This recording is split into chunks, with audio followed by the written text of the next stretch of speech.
here's what's interesting about this.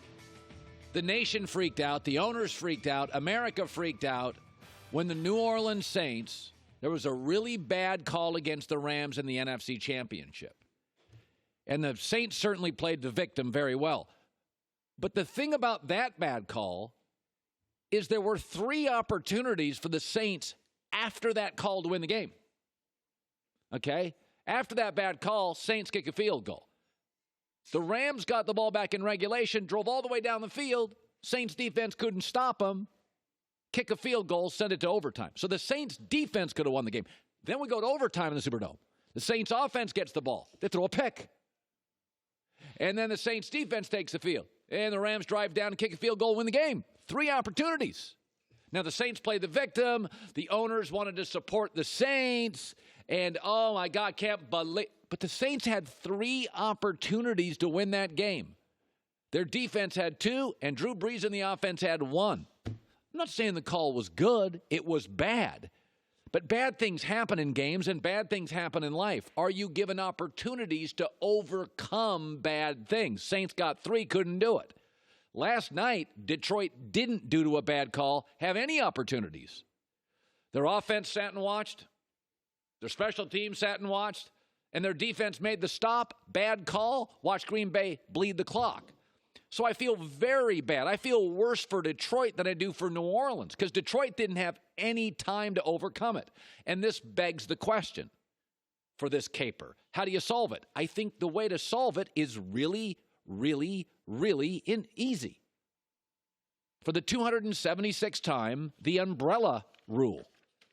The umbrella rule, which means 2 minutes left in any NFL game, everything is reviewable. Everything. It's the NFL's insurance policy. That instead of this nonsense the Rams-Saints game created, which is now we're going to review every pass interference call, which has been a debacle. The last 25 reviewed PI calls, 24 are unchanged. Nobody wants to change it. It's nonsense. There's a reason for 100 years in football we didn't have it.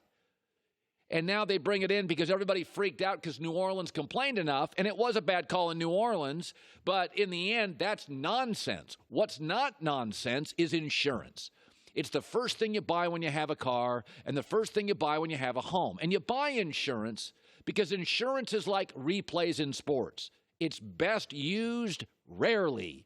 But it's used in case of dire consequences and an emergency, an earthquake, a flood, a car wreck, or a really egregious call with 42 seconds left in the game, and everybody just has to watch the clock bleed. I don't think it's hard to figure out. Listen, these replays, we all agree, they take a lot of time and add it to games. We all acknowledge that sometimes they kill the pace of a game. I've always thought replays are innately unfair. Because sports is so much about momentum, especially in football, the big hit, the big sack, the big interception. Then you go to replay, takes 2.5 minutes, the crowd simmers down. It's a momentum killer. And in certain sports, I mean, you watch football, you watch NBA basketball, the big block, the big dunk. The last thing you want is 2.5 minutes at a replay, just kills the momentum. So I'm not a huge fan of replays, but I do believe in certain instances, end of games, there should be a big insurance policy called the umbrella review. I don't think it's terribly difficult to figure out. I don't know why they haven't figured it out, but that's where we stand this morning. The pass interference nonsense due to the Saints-Rams ending is a debacle. Bad calls happen. Denver lost a game this year against Chicago on a bad call. In fact, you can argue Denver's lost 2 games on iffy calls. So let me segue from that, my umbrella policy, my umbrella insurance reviewable policy, to this. You do realize this was the classic Matt Stafford game. The worst part about Matt Stafford, boy, he looks the part. He's a handsome quarterback, got a nice arm, makes beautiful throws, sees the field. You're like, man, that guy, good. I like Matt Stafford. But last night, 3 for 13 on third down, 1 for 3 in the red zone. Classic Matt Stafford. 11 years in the NFL, he does not have a signature win. And in the second half, 6 possessions, punt, field goal, punt, field goal, punt. It's the kind of game Russell Wilson wins. It's the kind of game Tom Brady always wins. And it's the type of game Detroit and Matt Stafford always lose. In 11 years in that division, I want you to think about this. Mitch Trubisky has won that division. Case Keenum has won that division. Jay Cutler has won that division. Teddy Bridgewater has won that division. Aaron Rodgers, overwhelmingly with bad defenses, has won that division 5 times. Matt Stafford's never won that division. You can blame the refs last night, but in the second half, it was punting and field goals, and they couldn't do anything in the red zone and anything on third down. And I don't want to hear about defense. Detroit's defense stifled Green Bay in the first half. Detroit's defense got 2 turnovers.